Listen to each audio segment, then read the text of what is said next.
Chief Justice Raymond Zondo is today expected to submit the final part of the State Capture Commission of Inquiry report to the Presidency. Volume 5 of that document was expected to be handed over by the end of April. However, the High Court that's sitting in Pretoria granted Zondo a 6-week extension. And this is after he filed an urgent application to that court explaining his difficulty in completing the final chapters. Zondo began his journey of submitting reports in January this year.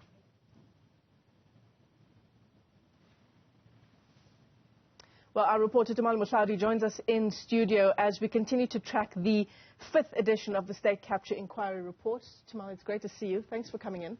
So I suppose our job today is to reflect on the past 4 installments of the State Capture Inquiry Report. We saw companies, SOEs and individuals, including the former president, all heavily implicated. Absolutely. And I think one of the most important things also to reflect upon that, Michelle, is what has happened so far.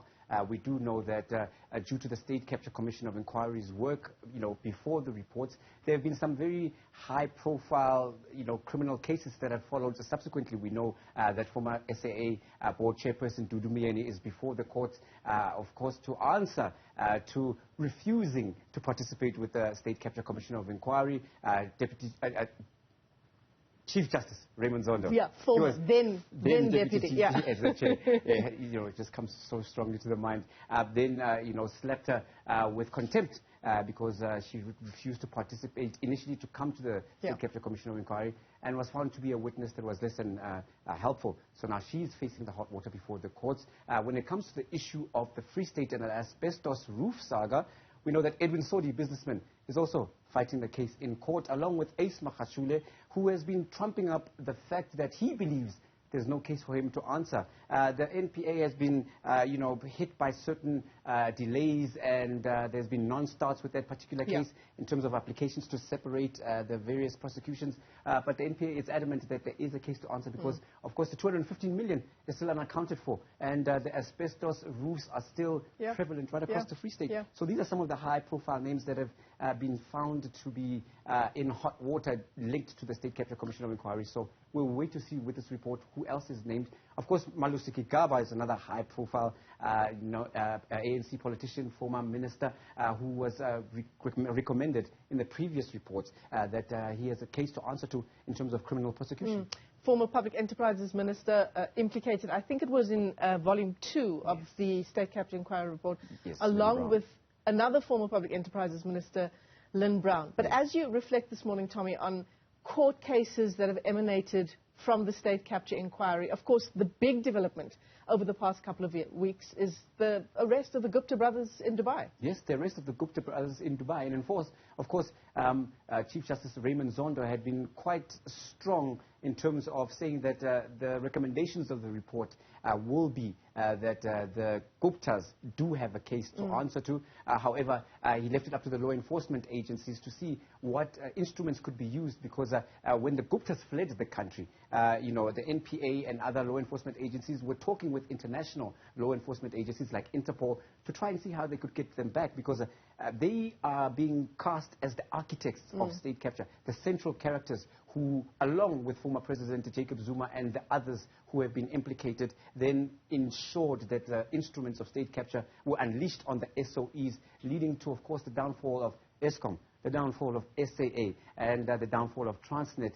We know what happened to Danel Armsco's wing in terms of the arms procurement. And it was once a shining example right across the world, and now it's a shell of itself that can't even afford to pay employees. Some employees have been going for months without salaries, just doing it for the cause. So the Guptas now, with this imminent arrest or them coming back to face the music, is in fact the cherry on top. And they will then have to answer directly as to their role or their alleged role in the state capture network.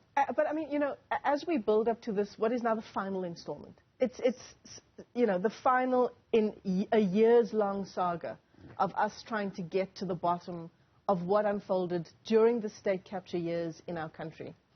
But their testimony is missing.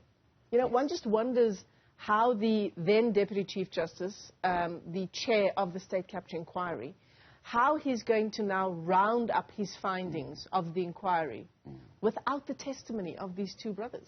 And this has been a question that has been posed on the various occasions of the release of the previous reports, a glaring, I think, omission, if one would. Absolutely. But that was not within the, ambit of the Commission of Inquiry, because the Commission of Inquiry did everything within its power to try and seek response from the Guptas, insofar as also asking them to depose affidavits, and at every turn those were not done. So with the Guptas failing or refusing to participate, one would be forgiven for saying that the State Capture Commission of Inquiry did do its bit. However, it does not mean they did not have a case to answer to. Their failure to participate does not mean they did not have any allegations to try and defend against, and therefore they have really been an architect of their own demise, and the State Capture final report that is expected now will certainly speak to that and how this would be handled in terms of recommendations to the NPA and other law enforcement agencies to try and close the loophole of that particular question when they have to then face the music along with the others.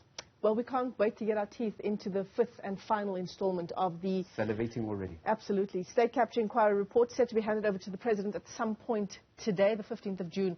That deadline that's been given after Deputy Chief Justice, then Raymond Zondo, the chair of the State Capture Inquiry, requesting that 6-week extension. That was back in April. So today is when we're hoping to get into the fifth and final installment of the inquiry report. Tumaole, as always, thanks very much for coming into studio.